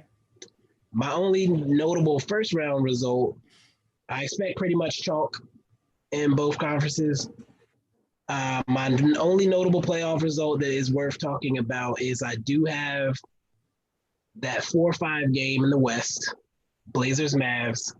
I do have the Blazers beating the Mavs in a 7-game series. Wow. Dame Dollar, Dame and Luka down to the wire. Like, don't care who your team is. Whichever team loses, you can't be mad because it's just going to be that crazy of a series. That could be very much like that Jazz Nuggets series last year. Just Yeah. Mitchell and Murray going at it, each dropping 40, 50. I mean, Luka versus Dame in a 7-game series would be crazy. That'd be epic. Absolutely. I've got pretty much chalk as well. I think the 4 teams I have winning are my top 4 seeds. But any of those matchups interesting? Interesting. Celtics 76ers, I think that would go to 7. I Okay. have, I've got Boston pulling that out in 7. Just because I actually think, I mean, you could make, I think a lot of people would argue Embiid would be the best player in that series. I think Jason Tatum might be the best player in that series. I think he would, help Boston pull that out. Okay. All right, I like it. Yeah. You froze for a second. You came back though. Good. So that's your first round. You want to do your notable second? Well, I was just gonna say also I've got the Raptors moving on as well, which is surprising. Who are they playing? Got to play the Wizards. Okay. I think that matchup just works out well for them. Yeah. I still think they probably get pushed to 6. Like I said, I like them in the regular season, but I think when it gets to playoffs, I don't know. Like you said, a lot of young guys. Exactly. Okay. So how do you want to do this? Do West or go to second round for the East? I just did the whole playoffs for my. Do you have a West notable in your first round? Because I didn't have anything notable in the East for me in the first round. I just said chalk across the board. Oh yeah, no. I mean everything else is pretty much chalk. West, yeah. I mean nothing surprising there. Okay. What's your notable second round, or just give me your best 2 or 3 series, whatever you got. For the West or the East? Let's do East first. Yeah. I mean, look, East I've got Bucks and Celtics, and I've got Raptors and Nets. I think both those games probably are both those series. I'm sorry, are probably 7. But yeah, I think the Nets. Make it to the finals. I know I mentioned earlier, kind of worried about Kyrie and KD, but man, if they can get that far, I just can't not. Conference finals or the finals? I think they're making the conference finals in the East. Okay. Yeah, all right. Sorry. I also have Nets Celtics in that second round, and I do have the Nets beating the Celtics. I think it sucks for the Celtics, but KD's been there, and I think that experience and Kyrie's been there as well. So I think that experience wins out at the end of the day. In the West, in the second round, remember the Nuggets were the 1 seed, so Blazers Nuggets 1-4 game. I have the Blazers upsetting the Nuggets in another epic series.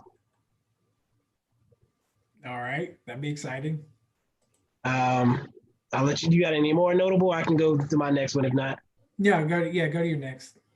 My other notable Jazz Lakers, the 2-3 game. I have the Jazz upsetting the Lakers. Donovan Mitchell goes stupid, Okay. and the Lakers just have no answer for him. Don't think LeBron's got as much in the tank Interesting. anymore. I think that LeBron having to do most of his damage inside and having a guy like Gobert around is going to be a problem for him. I don't think they have enough shooters to play him off the court. And the way the Jazz play, it's not going to really matter who's on AD. They're not going to try to play to their skill sets. They're going to make the Lakers deal with them how they play. So AD, if he wants to go off, fantastic. I don't know if he can go off to the way that Donovan Mitchell can versus that type of roster that the Lakers have put together.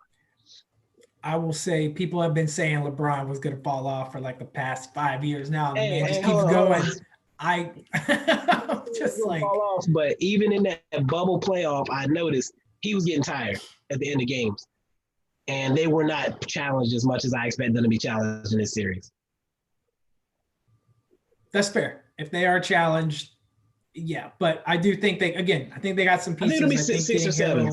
And getting like, yeah. I mean, it would definitely be a good series. I don't think it would be a sweep or anything like that. I do have, I guess, if you want to call this notable, I would say actually both of my second round matchups in the West are pretty notable. Got Lakers versus the Warriors. And I'm very confident that I am way, way, way too overhyped on the Warriors right now. I think I had them playing the Blazers in the first round, which I just think would be a shooting battle. Dame and Steph just going back and forth.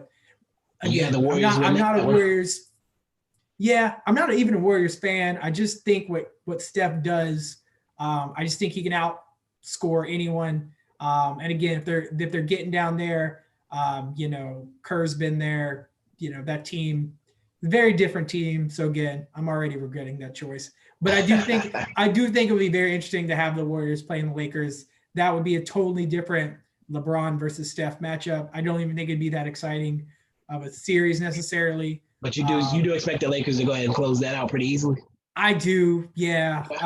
If the Warriors were to make it that far. Again, as we're talking now, I'm like, maybe that's a little much for the Warriors, honestly. But my other matchup, for the sake of the argument, if it's the Blazers Lakers, does that change anything for that result? I think it does change in that I'm probably pushing that to 6 or 7 games versus the 5 I had. I think, look, man, I don't know. It is tough because last year I thought they were going to push them further too, especially I think Blazers took game 1 when they played the Lakers, and then Lakers just flipped the switch. So, but like we talked about, I think Blazers have the best team they've had with Dame in a while. Got stronger in the front court.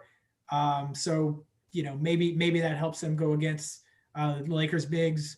I've also got Clippers and Mavs round 2. Round 2. So I think I had the Mavs coming in at 6 and the Clippers were my 2 seed. So I've got them meeting in the second round. Who did the Mavericks upset? I forgot. Man, I don't know. Nuggets. Okay. The thing about the Nuggets is I know. Sorry, I guess I'm not even going through all my stuff. I got Lakers, Jazz, Warriors, Blazers, Nuggets, Mavs, and then Clippers and Suns. But yeah, I think the Nuggets, I just need to see Murray really be more consistent throughout the season. I think he kind of needs to be as much a leader on that team as Jokic. And a lot of their other best players are still very, very young. So we just need to see what they can do. But I would love to see Clippers versus Mavericks round 2. I still put the Clippers winning it in 7. I think that's just me wanting to see a solid Clippers versus Lakers finals in the West. I think Mavs fans would appreciate getting to the second round. They would be super pissed at losing to the Clippers again. I can only imagine. I don't even know if it's a lock that they would. Again, I don't know that the Clippers got a ton better. I don't know how much better they are. Right. But I expect Paul George to play better. If he doesn't, I don't think there's any chance that they're going that far. Really. Okay. They need him to be better. So your conference finals is Lakers, Clippers, and who in the East? Bucks and Nets. Okay, mine is Nets, Bucks, and then I just went stupid Blazers, Jazz. I think a lot of people would be excited to see it. I don't think the NBA would be happy with that series. I mean, people love Dame, Dollar, and Donovan. All right. Absolutely. No, that'd be an epic series also. All right. So who was going first with the East? I'll just say it. I've got the Bucks in 7. Giannis, best player. I had the Bucks as well. I think Giannis is not to be denied. I think Drew is one of the few people that can slow Kyrie a little bit. And then if he gets switched on to Durant, can do that too. I think they just match up well defensively. Yeah. And I don't think the Nets have enough defense to stop them on the other side. Agreed. All that. And then I'll do the West. Well, we don't have the same team, so it doesn't really matter. But Blazers finally break through and get to the finals. I'd love it. I'd love it. Yeah, I just think they have enough versatility to deal with any type of team this year. The thing they were missing from their previous conference finals run is wings. And they went and added Derrick Jones Jr., who can play some defense. Robert Covington is going to be huge for them this year. And they still got Dame. They still got CJ. Gary Trent and Anthony Simons can both score off the bench if either of those guys are cold. So they're not as stuck, committed to those two guys having to be high every night. Last time, I think they just had Cantor in the paint. They've got Cantor, Nurkic, Collins, and Harry Giles that they can throw out there if they need to. I just think they have so much depth and versatility that they can match up with and give anybody problems on any given night. So this is the year. Blazers, Bucks, finals. Who you got making it to the finals in the West? Got the Lakers. Got the Lakers in 6, actually. I mean, listen, I like LeBron, but I think this is actually more about AD. I think Anthony Davis. I think LeBron seems like he's just going to let Davis take the wheel, and I think he's just going to take over. It's kind of like, I think once LeBron won his first, and that just weight is off your shoulders, you can actually relax a little more, just be more yourself. I think Anthony Davis is going to have a big season. That's a little bit of a foreshadowing of some stuff to come. But yeah, I keep saying it. It sounds like I'm a Lakers homer, but I'm not. I think they got better. I think LeBron's still top 2 player. I think Anthony Davis is top 5 player. I just think they're very, very good. And I don't think as good as a lot of the other teams in the West are, as close as they are, I just think the Lakers are just a tier above everyone else. A step above. I can respect that. Yeah. I can respect it a lot. Okay, so finals. I'm going to let you go first. You got Lakers, Bucks. The Lakers and Bucks. I very much wanted Giannis to get his first one, but I'm taking the Lakers winning another one, man. Like I said, I think when LeBron is your second best player, right, which is just based on what I'm thinking, that I'm going off of that thought. And if LeBron's the second best player and Anthony Davis is just playing out of his mind, I think they have a strong bench. I think Schroeder at the point is great. I think Wes Matthews, if he can kind of turn back the clock a little bit, I think, like you said, they locked up Kuz. Maybe he plays a little more like he did 2 years ago. Man, I just think they're a good team. I think the Bucks would definitely push him. Do you see Giannis as one of the few people that could give AD trouble, or do you think AD is still going to make it happen against Giannis? I think Brook Lopez is big. I think Brook Lopez defensively would give AD a lot of trouble as well. But again, I think AD, he can step out a little more, which helps him. And yeah, if Giannis is playing on Davis, who's covering LeBron, Middleton's good. Drew's good. Drew could probably cover LeBron. I just think, too much at the top for the Lakers. Yeah, and it's really just me not wanting to do to pick against LeBron James yet. As much as I feel like I think he's going to be 36. It has to happen sometime. It does have to happen. Undefeated. It absolutely does. But they were the best team in the bubble last year. Yeah. They got better. I know it's like I've said it about 5 times now, but I really just think they're good. And unless anything changes during the season, the team doesn't gel that well. LeBron starts Right. looking old, whatever. Right now, based on what I know, Yeah. You can only, that's all you can go by. That's all yeah. you can go by. So But I respect it. I would love to see Giannis win one. I would love to see your finals as well. I'm curious who you took. So it sounds like I also went Homer and put my two favorite players in the finals. Sure.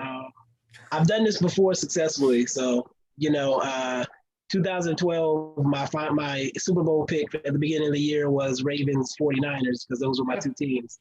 And I got it. So this is not unprecedented territory for me.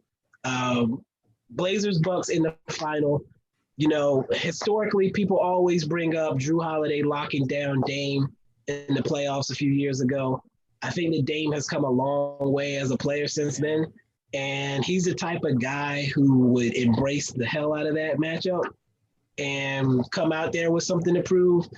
I think Giannis finally breaking through is going to be a little bit of a relief.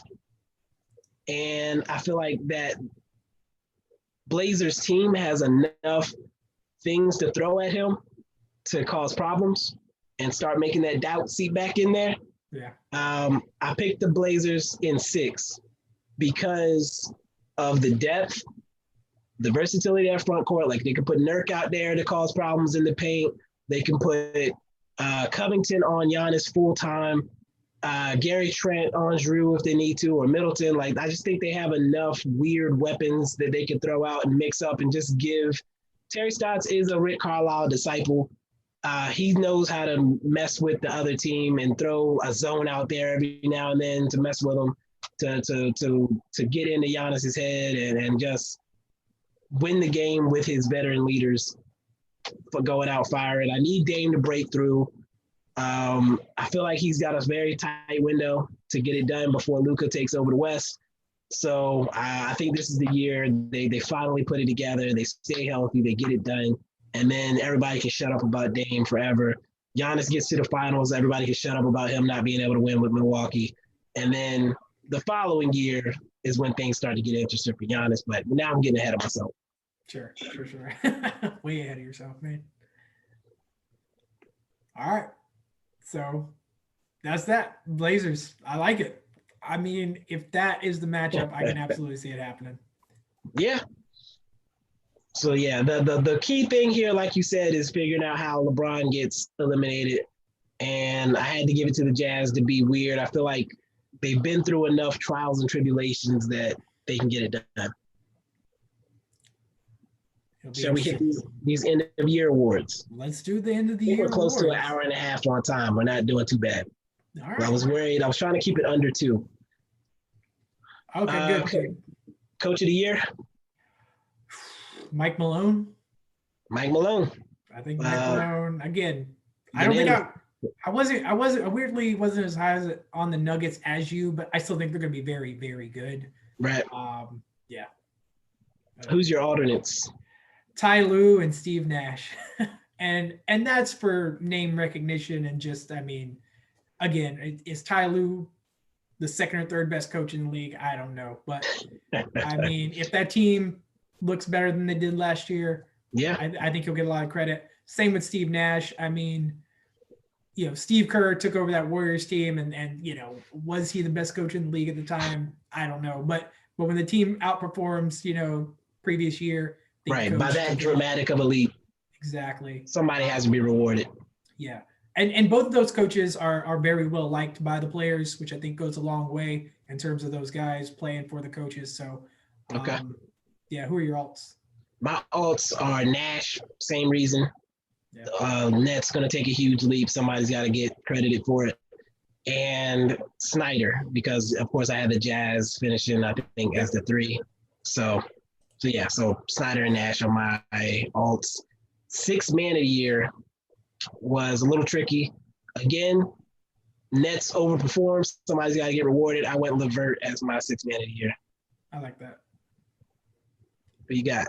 I got Montrezl Harrell, and again, it just kind of goes back to this running Lakers theme. Yeah. He's our. I think was he Was he the winner last year? Yeah, he was the winner. It was like Yeah. him, Lou, and like Schroeder were like the big three at the It's time. all those same guys, but I think he's on a great team. Seems re-energized. I think he'll just have another big year. Okay.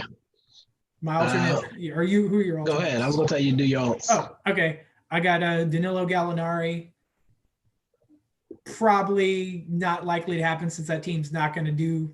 They're not going to be that great. But I think I just like him as a sixth man off the bench. I think he's as good as anyone coming off the bench. Again, probably not going to make it just because of how low that team will be ranked.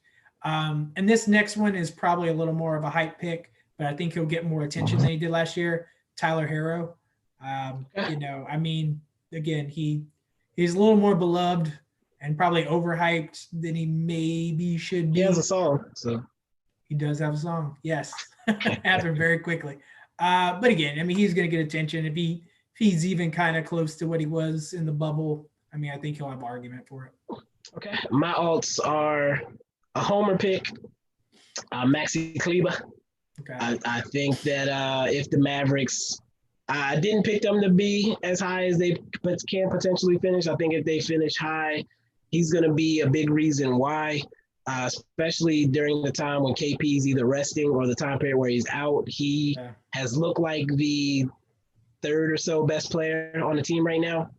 I can see him doing mid-teens in points, shooting 40% from three or so, having some big defensive games against big-time guys, and kind of just putting his name out there. I think he started to get a little bit of recognition as a defender last year. And so I think eyes are going to be on Dallas. I think if he has a strong stat line, he can make a push for that reward. And then my other one was Gary Harris. I don't know if he's going to start or not, but if he ends up on the bench, somebody on that Nuggets team, basically. Yeah, you're right, because they're going to do so many combinations. Yeah. Whoever plays starts less than half the games. Parameter. I like that. For the Nuggets is my other alternate. All right. You want to go most improved? I'm going to go most improved. Michael Porter Jr. I mean, that Nuggets team, like you said, they're going to be so good. And a lot of this goes back to, look, I mean, kind of like that hero pick. I think a lot of eyes are going to be on certain guys that kind of surprised in the bubble. I think he was one of them. I think he's going to I think he's going to kind of take a big step like that he was probably expected to take earlier in his career. He was supposed to, I think he came out of high school as the number one overall guy. Right. He got hurt. But I think he's kind of coming back from that injury, finally going to be his best self. I think he's going to be a key player on one of the best teams in the league, and going from a guy last year that was he considered a rookie last year? I think so.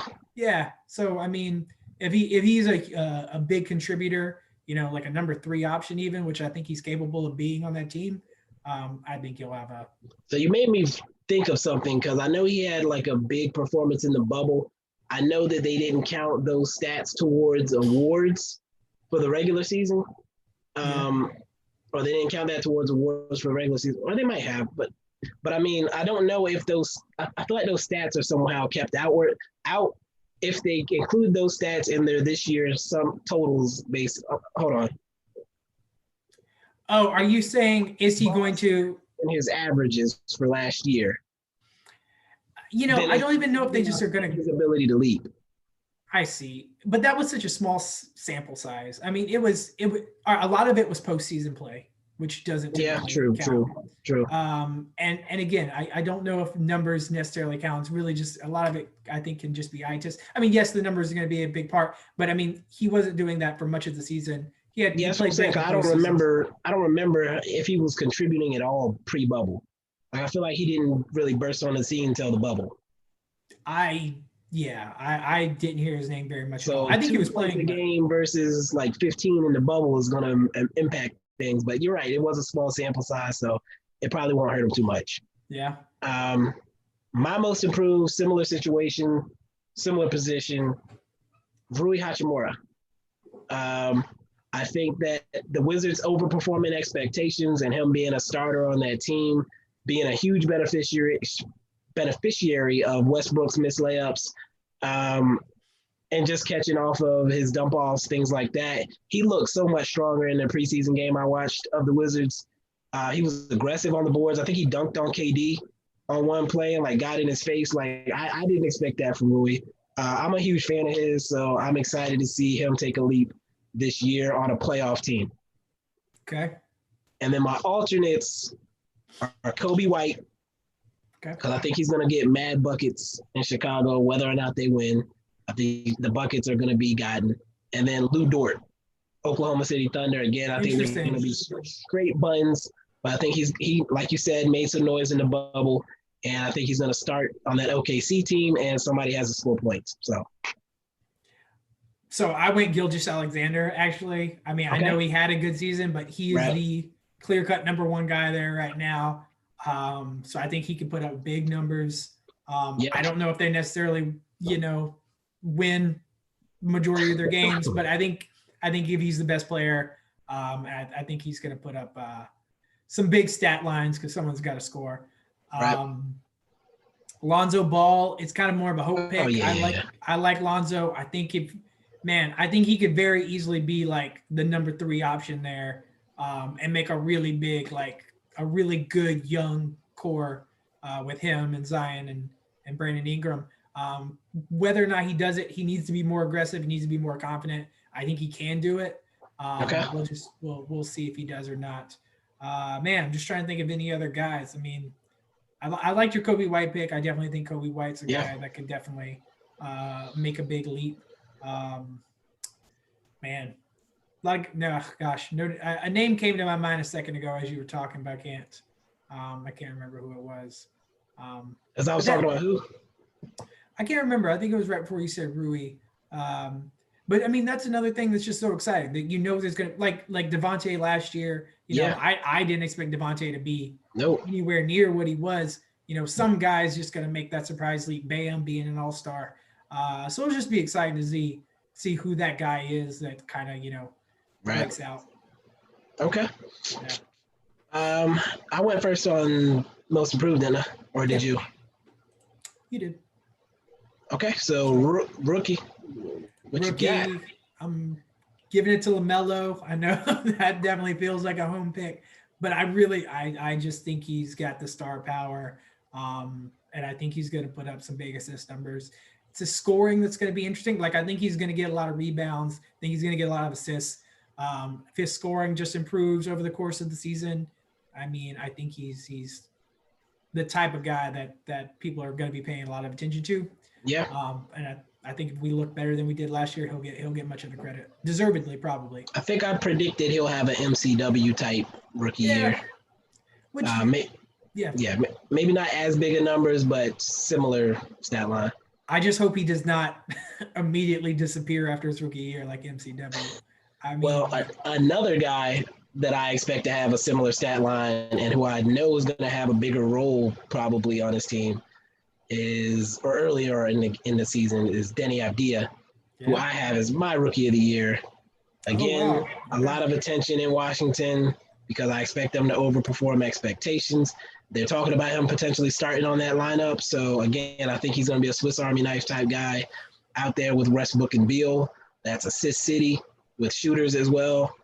He hustles, he gets rebounds, and he can run the floor and score. So I expect him to fill up a stat sheet and have a surprising breakout season that is going to get a lot of people's attention. I like that. You want my alts or you going to give yours first? I'll give my alts. I've got Bol, obviously. I mean, I think we've talked about Bol. We've talked about the Nuggets a lot, but I mean, look, he's going to get a lot of playing time. Yeah. He's super versatile, crazy versatile. And I like Devin Vassell, I think, on San Antonio.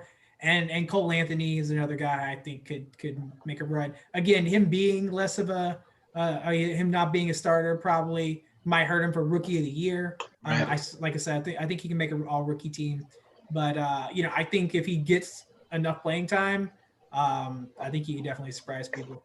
Yeah, that's definitely the not starting part is what held Cole Anthony back for me as well. And it also held LaMelo back. I still kept LaMelo as one of my alts. Rozier was balling in the preseason, but I don't know how long that's going to last. I don't know if they're going to look to move him to get LaMelo into that starting lineup or what. I think Rozier makes more sense coming off the bench. I think he's a better shooter than LaMelo. Right. I think if you start him and Graham when those guys are off the court, I think you're missing a little bit of shooting. Exactly. I feel like LaMelo will be starting sooner rather than later. Yeah, it's just a matter of having that conversation like, hey, you can impact the game more. If you come off the bench, you'll still play the same minutes. We're just kind of helping mix up the minutes. So LaMelo is one of my alts, and then Wiseman is my other, just because I expect him to start on that Warriors team and be the beneficiary of a lot of putbacks and lobs. Yeah, and just put up really big numbers. He's in the perfect position for a guy like him. I mean, he should have a great season. He's zero effort, doubles. He shouldn't need to force anything. Just play his game. Yeah, and I think that team covers a lot of his weaknesses. Really, it's kind of perfect. Exactly. Yeah. Okay. What do we got? Defensive Player of the Year? Yeah. Is it me first? You first. Yeah. All right. This was tough. I'm giving it to Giannis again. Okay. It was a toss up for me. I'm gonna go ahead and do it. Toss up between Giannis and Gobert. With the Jazz finishing as high as they are, I considered leaning Gobert, but I'm giving it to Giannis. Okay. I went Gobert. I think it's pretty much always Gobert's to lose. Okay. I think things are a little more positive in Utah this year. So I do think he has a really big season. I think he's going to take it.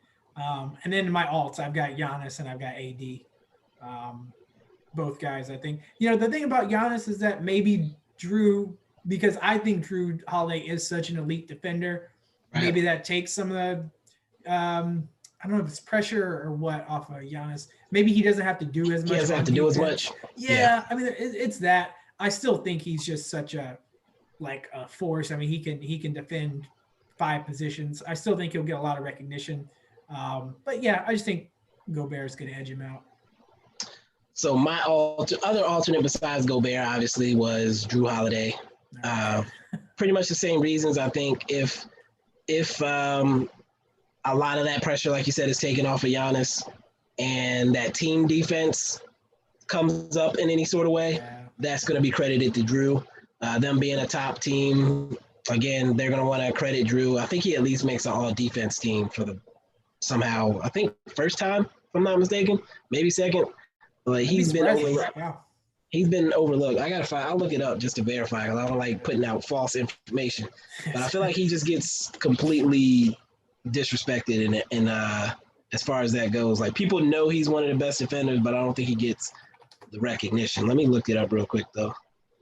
Drew Holiday, boom. He's got 2 off defense awards. Okay. Yeah, he's got a first and a second. When he probably should have like 7. For sure. All right, so that's that. Ran through that pretty quickly. Are we down to MVP? We're down to the big one. What you got? I feel like you already teased it, but go ahead. I think I did tease it, and I almost picked him for Defensive Player of the Year too. He was one of my alts. I'm picking. I think Anthony Davis has his breakout season. Like, I almost put him as an alternate for Most Improved Player. Okay. Probably it's silly to say, but I think the weight of having that championship off his shoulders is going to help him play a little more at ease. I think you got LeBron as your co-star, and you almost get to be the main guy. I think he looked great in the bubble. I think he's just going to take. I think he's going to take over this team. I think it's going to be his team. I really think he is going to have like a monster year, which he's always been capable of. Like, he's always been like, he was kind of the Giannis before Giannis came on the scene. Like, I mean, he can do everything. He can basically guard 5 positions. I mean, he's, he can hit big shots from outside. He hit some, a game winner in the bubble. And like I said, the big thing is, I think he's won the championship now, that just having that edge, not something that's like constantly weighing on him. The key will be like whether now, those guys, himself included, take it a little too easy and just enjoy being champions. But I think with LeBron on that team, I don't think anyone's slacking off. I think they're all going to be pushed. I think he's a guy that's going to want another one. So yeah, I mean, I think Anthony Davis is going to have a big season, and it's going to be surprising if he ends up being the MVP with LeBron on his team. I just think you have to have a crazy type year for that to happen. But I think it will. Okay. Well, my MVP is based on my standings. Nuggets, again, were the surprise number 1 seed. I gave him Malone Coach of the Year. I also think Jokic can get the MVP. I like that. Even if his numbers aren't as sexy as they have been in the past, I think that he's going to be credited with a lot of what they do. And he's not going to be splitting votes with Murray. I don't think Murray is good enough to garner that kind of attention. People are going to want to reward the Nuggets for getting that 1 seed. So Jokic, I think he finished second or third like a few years ago as well. So him getting back to the top as far as that goes makes sense to me. My alternates were Durant and AD. Basically the best players on the 2 seeds in the other teams. Giannis, I feel like, is not going to get the votes of years past because people are tired of watching him bow out early in the playoffs, no matter how dominant he looks in the regular season. So I think Giannis, I took him completely off the board, and think it's going to go to, again, wanting to reward either Jokic for taking a team to the mountaintop, Durant for being a comeback guy when this is going to be really the only award they can give him, and then AD for, again, getting to the mountaintop, getting that ring, and then coming back and having another strong season. So, yeah, I mean, I think it is a regular season award, so I think Giannis is still going to be in the conversation. And actually, I think Luka is going to be in the conversation as well. Yeah, I mean, they'll be in the conversation for sure. But I've got Giannis and Luka as my alts. I just think I think a lot of the preseason hype is going to help have that conversation, get that conversation started. And I think both of them are going to be on winning teams. But like I said, the Mavericks, I kind of had them more middle of the pack, but I still just think Luka's overall play is going to look. I think his stat line is going to look as good as anyone else's. I don't think he's going to win it this year just because I don't think his team's going to be. I just don't think the Mavs are even going to be a top 4 team in the West. Right. If they are, I think that helps his chances even more. But yeah, I still think Giannis could very easily get 3 in a row. I think those are the easy 5. Do you agree? Yeah, for sure. You know, or KD, do you think maybe Kawhi in there, or I'd probably put Kawhi over KD. If KD is healthy and he plays like KD all season, I mean, he might win the MVP. I don't know. Like, it's so hard to know what he's going to look like. I respect that. Yeah, I don't want to speculate, but I mean, look, he's the best. He's probably the best player in the East if he's at his best. I'd pick him over Giannis, honestly, just because I think he's just a better shooter. But okay. It's close. But yeah, I think those are kind of your main guys you're gonna see in that conversation. Respect. I like the Jokic pick though. Would he be the first center since Shaq to win MVP? Right, I'm not forgetting. I consider Giannis a center, but I wouldn't say he's a center. I consider Giannis a point guard. Is he a center? I think he got votes at like every position in who's the best at this position. I mean, he can basically play any position, I guess. But that's interesting. Nobody knows what he is, but yeah, I think he probably would. He'd He'd be the first traditional center. The Tim Duncan. Some people consider Duncan a center. I think Duncan's a forward. I think Duncan's a 4. I think he played most of his career at center, but I don't know what he was playing at that time. No, Duncan played the 4. What? Are you serious? Was he a center? Look at Basketball Reference. No, I was kidding. Because they had Tiago Splitter, I thought, at like center for a while. Yeah, true. Who else did they have?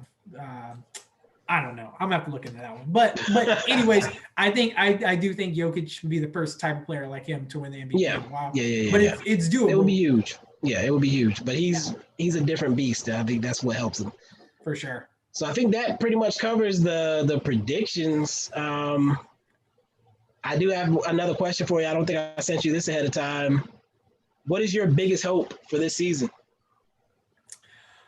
Biggest hope, I mean, I think from a personal standpoint, it's just for the Hornets to be competitive. I'm kind of torn between wanting them to tank a little bit so we can get just like one more of these really good guys. But at the same time, man, I just want to see them.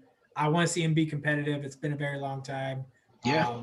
So other than that, I really just want to see guys stay healthy throughout the year. Like it's going to be really frustrating to see big name after big name on the DNP list because they're out with COVID. So, man, as long as guys just stay healthy and like the level of basketball is similar to what it was in the bubble, which I thought was fantastic. Like there was a lot. There were so many good games, good matchups, good series in the playoffs. Just if we get to see guys like play the majority of the season. I mean, injuries are going to happen, but as long as it's not this virus that takes them out, I'll be happy. Okay. Yeah, I think for me, it's pretty much the same to basically just get to the end of the season, not have to go through another lockdown. And again, have guys, like you said, get through the season healthy. I want to see John Wall finish the season. I want to see Porzingis get through the season. I can't stand, it's like really painful, like as a fan of the game to watch the most talented people go down with injuries. Like even Steph last year, like I was super looking forward to seeing Steph like have to put a team on his back for the season and then to have him go out like within the first couple of weeks. Obviously he could have come back, but it was really no point at that point. But yeah, that was just a disappointment. So there's, like we said at the beginning, we're excited about seeing all these new faces and new places. So it would suck to be robbed of any of those experiences. Next thing I have to ask you, Mavs Hornets, December 30th. Viewing party, what you want to do? You want to travel to Raleigh? You want to sit 6 feet across from me in my living room? We'll set you up in the guest room. You got me thinking, like, is that a thing I could do? No, that might be too long. I think I work that day. So. Oh, what day of the week is that? I think it's a Wednesday. I mean, we could set up some sort of stream and watch it together. Do a video and talk trash? All right. I'll do that, man. Maybe we can get some 2K in that night too or something. Yeah. We gotta play. But yeah, I'm gonna need to watch that game. Actually, you know what? I just realized I'm not gonna be able to watch that game.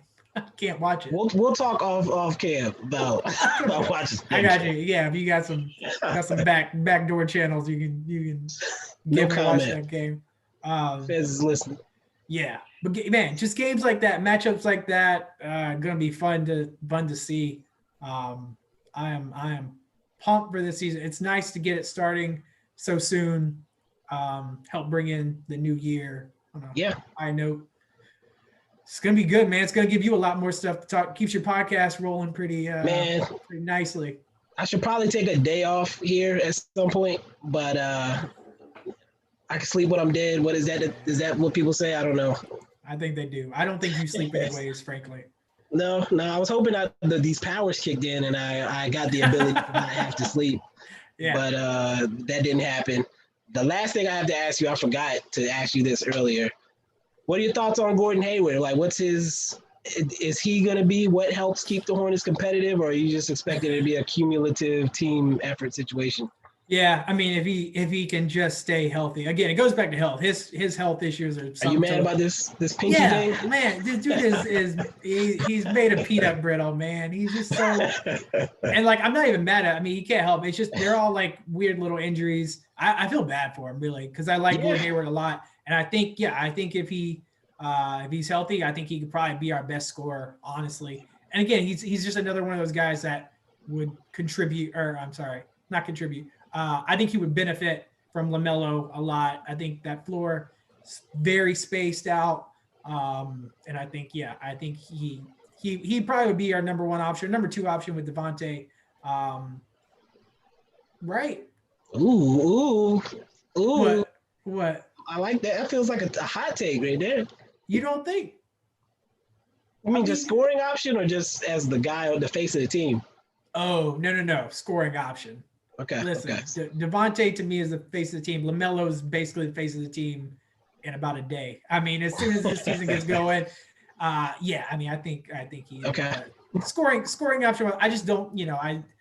like Miles Bridges isn't necessarily creating his own shot right now. LaMelo scoring just looks, I mean, it's not quite there. He's going to be 10, 11-ish. Yeah. I mean, a lot of it's going to have to be driving and, getting to the bucket. I don't know what his outside shot's like right now. He had a couple threes in the preseason. I mean, it's not the prettiest shot, but, I think Graham and Gordo can both do 20.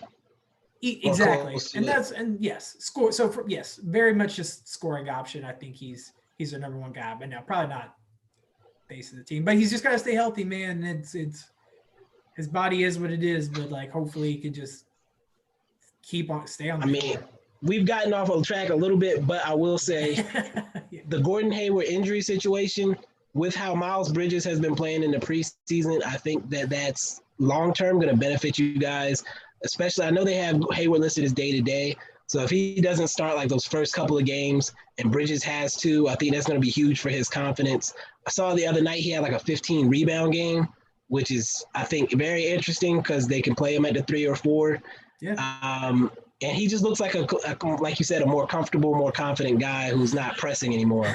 It's going to be really frustrating if he decides to have a breakout year after we just signed Hayward to that massive contract. It's following the course. Like, same thing. Let me make sure we get a guard back in this Kemba deal. And then Graham just dominates. And it's like, well, we don't really need this Rozier guy anymore, but here we are. It's good problems to have, in my opinion. I agree. And it's going to be fun. I think, look, as we were going down the standings, every team kind of has something to be excited about this year. I really just don't think there's any trash team this year, man. Right. I would watch any of these 30 teams play. Even the worst teams have young, exciting players. And that's what I think is that's how the league is supposed to work. It's getting a little more diverse in terms of talent, spread out a little bit more. Right. There are a lot of teams that could compete for the title this year. It makes getting the league pass worth it. You can watch all, I think every game's got something interesting going on. I kept you hostage, and I'm going to keep you hostage for one last question, and I'm going to let you go. Let's hear it. There's been some talk about expanding the league. How do you feel about 2 expansion teams? Do you think there's enough talent out there? Yes, without question, man. Like, I think it's time to get rid of that one and done rule in college. So a lot of these high school, guys can come straight out of high school. I think there's markets that, like Seattle needs a team. I think Vancouver. I think you want to talk about going international. I think getting another Canadian team. Mexico City. Montreal. I don't know. If how big that market is, but there's cities in the north. In terms of the talent level, yes, I absolutely think there's talent out there. I mean, you just there are a lot of guys just that aren't in the league right now that Isaiah Thomas is, if he's healthy, like he claims. Exactly. Yeah. And then do you follow the G League Instagram? No. Follow the G League Instagram. They've been posting clips of this Ignite team with all the kids straight out of high school. Jalen Green looks ridiculous. Him and Kuminga, holy cow, man! They look like they can play right now. Like they can play right now. That's what I'm saying. Like, there is talent. Isaiah Todd on that team as well. Yeah. Dude, look at some of those guys like Cade Cunningham and what is he on Oklahoma State? Man, like you could field a competitive NBA team with just guys in the college and the G League right now. Yeah, and unsigned guys like. You can put together a team that's as good as the worst teams in the East or West right now. Yes, absolutely. I mean, and I think there's just more that are overseas in Europe. There's guys in Europe that don't have to be in Europe. They're just there because they don't want to be on the end of a bench somewhere necessarily. Exactly. I mean, those Spanish leagues. I mean, there are a lot of good players globally. I think expansion is definitely overdue. Overdue for sure. All right, Josh, I appreciate you hanging in there with me. I had a lot of fun doing this. We'll come back at the end of the season, see how bad it was. Yeah, man. I hope this is good content. I mean, I just had fun talking with you. I don't know how how it'll turn out on the podcast. But I mean, it's fun to speculate and just to kind of forecast the season. I'm excited for it. I'm sure everyone that's like NBA fan is just really anxious and excited. So, but thank you for having me back on, man. This is no awesome. problem. Yeah, I think at some point I forgot we were doing a podcast, and I forgot to keep track of the time. But for those of you who hung in there, hey, y'all said y'all wanted the long content. My 2 most listened to episodes are those super long Meet the Podcaster episodes. So I guess y'all are told the truth. So I hope you enjoyed this season preview. It's time for basketball, man. I'm excited. Mavs can go all the way. Hornets might be a sneaky team sneaked into that 10th spot. You never know. Basketball is back, and I'll be here with you guys after every Mavs game to recap it. I hope you'll keep it locked. Check out the Bibbs Film account. I separated the two. You won't be hearing any movie reviews on this account anymore. Go follow Bibbs Film on Twitter and on Apple Podcasts, wherever you get your podcasts. Wherever you're listening right now, search Bibbs Film. Follow that account. And, of course, if you're not watching on YouTube right now, go to YouTube, subscribe to the Bibbs Corner YouTube account. Just started it up. I need to get those subscribers up. I don't care if you watch the videos at all. Just hit that subscribe button. You never have to look at it again. Turn off the alerts, all that. Just hit that button for a player. And that's it, man. I'm going to stop talking. I ramble. Peace. See you guys next time.